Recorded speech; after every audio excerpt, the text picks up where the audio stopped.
Hey guys, welcome back to the Virtuous life starring Virtue, and today's video is going to be all about accommodation,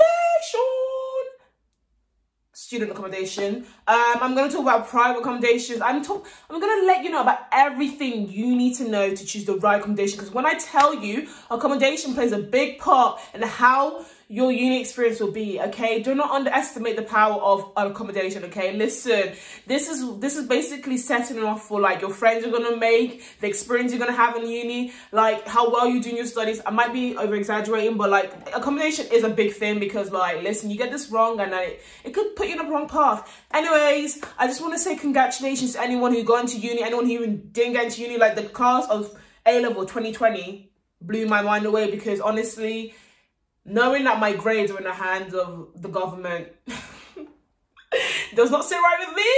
But like, it's so weird knowing that you got these grades, but like these, you couldn't I can't even understand how like these are your grades, but you didn't sit the exams. But honestly, just want to say congratulations. Like, no matter how you're feeling, you did amazing. I hope you get into whatever path you want to go through, whether that's uni, gap year, apprenticeship, like no further studies. That's really up to you. Anyways, proud of you. Enough waffling. Let's get into this video. Cue the intro.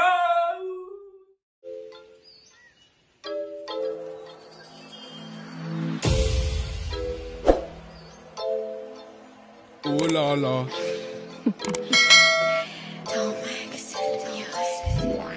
Okay, so I have my laptop here because we are going to go through, I go to the University of Southampton, and we are going to go through all or majority of the University of Southampton. I'm going to rate them all because like I've been to probably like the most of them, like even like the private ones, like I'm there. So first things first, before I get into rating the University of Southampton accommodation, I want to talk to you about things you have to think about when you come to applying, because it's accommodation season. Like applications for 2020 to 21 is open. Okay, first thing is location. Listen, B, do you want to live on campus, be close to your lectures, your labs, tutorials, or do you want to be in the city? Do you want to live near the clubs, restaurants, bars, the life? It really depends on what you want. That's how you're going to distinguish where you want to look at, okay? There's things called campus accommodations. The university have accommodations on campus. Like I live on campus. Like my uni accom is, well, my house. But in first year, my uni accom was basically like 10 minutes from my lecture room. And then the city, there's accommodations in the city which are close to like clubs and restaurants. Personally, and I'm saying personally because this is my opinion, no one else's, I prefer to live on campus. Okay. Now let's look at accommodations. Okay, just bear in mind, people don't really talk about this. There are private accommodations. I feel like international students tend to go to private accommodations. I don't know why. I don't actually know the reason, but private accommodations in Southampton do bang. Like we have Vital Living, like there's loads in the city that I've been to. I think Liberty Point is a private accommodations, and there's just loads in the city near like Above Bar, near West Quay, all of that. So yeah, first things first, I'm joking. First things first, I'm looking at the different accommodation. Okay, I'm on the website. And I thought this would be an easy way to go through it. We're going to start with Wessex Lane. The funny thing about this, the picture they used to advertise for Wessex Lane looks nothing like the majority of Wessex Lane accommodation, okay? I stayed in Wessex Lane. If there's a video if you want to watch. Wessex Lane is a nice accommodation. I'm going to make these reviews quick because I feel like this video is going to end up being long. I don't like a long video. Anyways, Monty, I lived in Monty 3. Like most of the buildings look like this one. I insert the picture I'm currently looking at. Yeah, like Monty 4 is where the bougie accommodation is. You have double beds, ensuite, the rooms are just larger. Personally, I really think like Wessex Lane is one of the best accommodations in Southampton in my opinion. It's one of the largest in Europe. First things first, and also most people stay here, and when I tell you it's such a lively accommodation, not noisy and like things like, it's not too noisy that you get distracted and you probably flop uni. It's live, as in there's people around you, you'll be going to block to block to block to block. There's like, it's so massive that nearly everyone's there, and you'll be seeing people, your course mates, your societies, your sports team, or just there. That's why I like it. I was in Monty 3. My room was smaller. It was basically like a box, but I love that box, okay? Cherish your first year experience, because first year was just so fun and funny, okay? So Monty is a solid 8 out of 10. Actually 8.5, 8.5. I really like it. Probably I'm biased because I stayed there, but like I also chose this because it's cheap and it's good. There's like quality and it's not too expensive. I paid £141 per week, which came up to 5.5k, £5,500 in total. It was a 9-month contract, so I moved out at the end of June, and I moved in end of September, so like the 28th of September. Okay, next thing, I need to stop singing. Next one is Glen Eyre. Glen Eyre, oh my days, is another bougie accommodation, especially if you're staying in Chamberlain.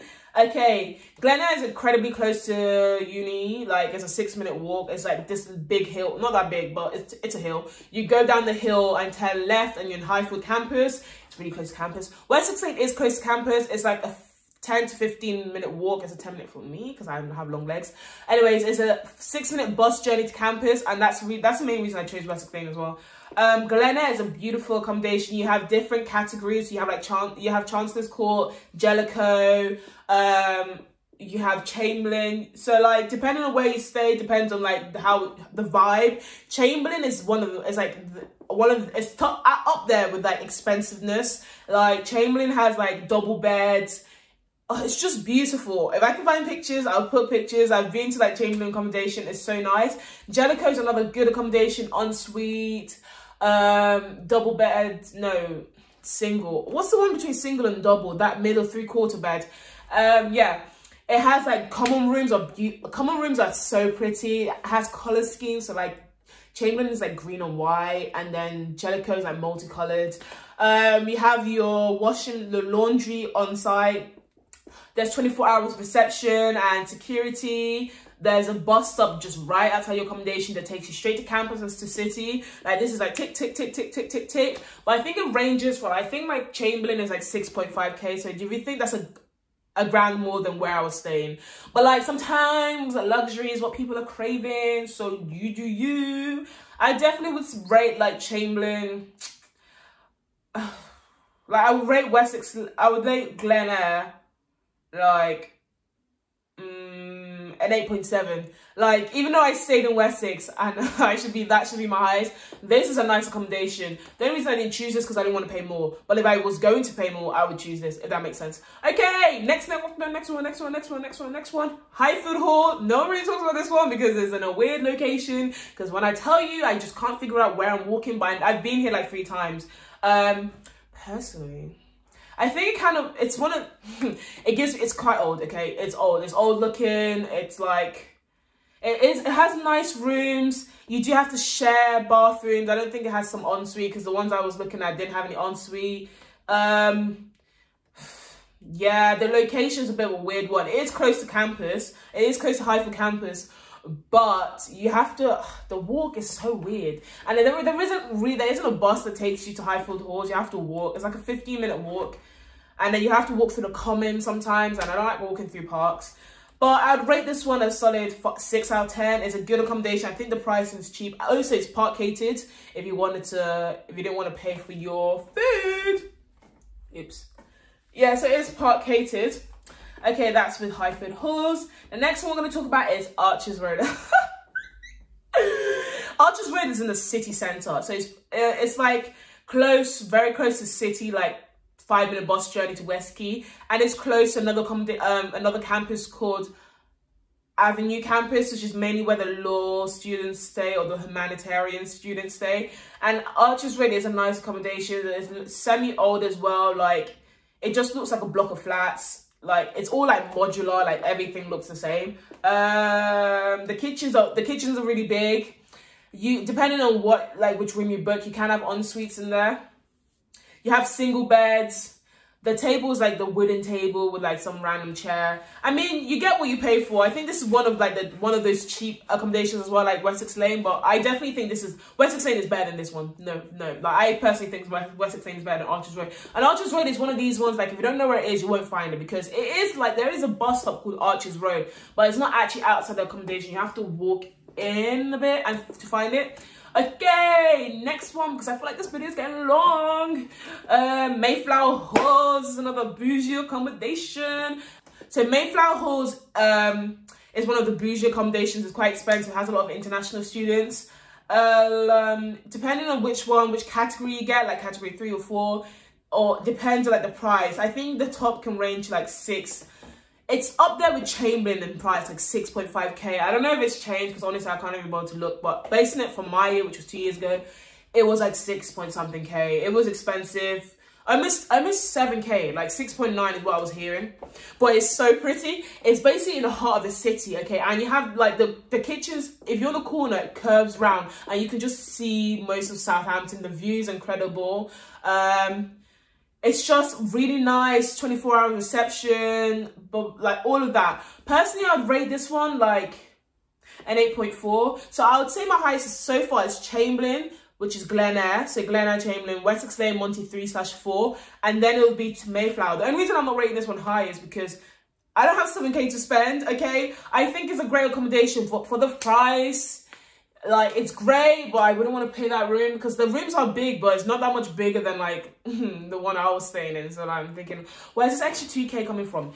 But like, it's a really nice accommodation, like, trust me. And Mayflower is close to the city, but it's like a 20-minute bus journey to Hyphen campus, a 15-minute bus journey to Avenue campus. And if you study at Knox, which is like the National Oceanography Centre, and it's like where most like marine students do their lectures, it's really close. It's like you can get the U1 seat and it'll take you straight there. It's like a 10-15 minute bus journey. Like, if your campus is in Knox, you want to stay in the city centre, because unless you're willing to do the bus journey to there.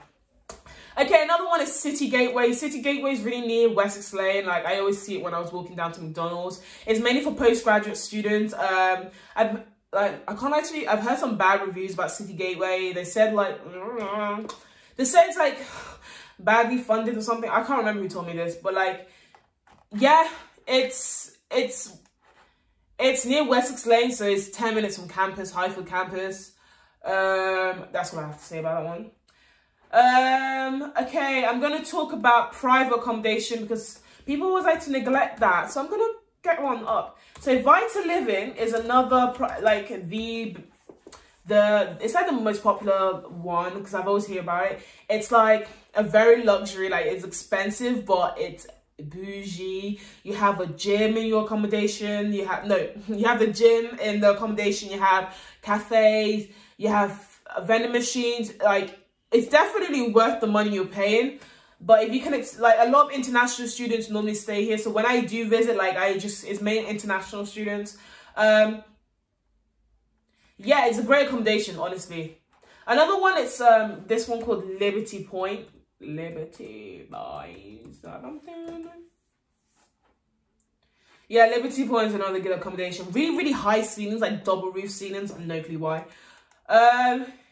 There's like loads more Southampton accommodation, especially if you're going to Southampton Solent, which is a university, a university in the city. It's a city university. Southampton University is a campus university. I just want to quickly end this with like, private and uni accommodations are like completely similar. It just depends on the experience you want, and like maybe you couldn't get one in a uni, so you apply to private. Doesn't mean you're segregated. Trust me, there's loads of students in private accommodations. It's just a different type of vibe. Anyways, guys, thank you so much for watching. I hope this video was useful. Good luck with the application seasons. Like, university is around the corner and we'll enjoy it by force, regardless if COVID is trying to hold us back. I hope Freshers Week is something. The freshest food is going to be bare confusing this year, let me not lie. Is it COVID? Is it fresh food? Anyways, I'm waffling. Thank you so much for watching this video. Bye.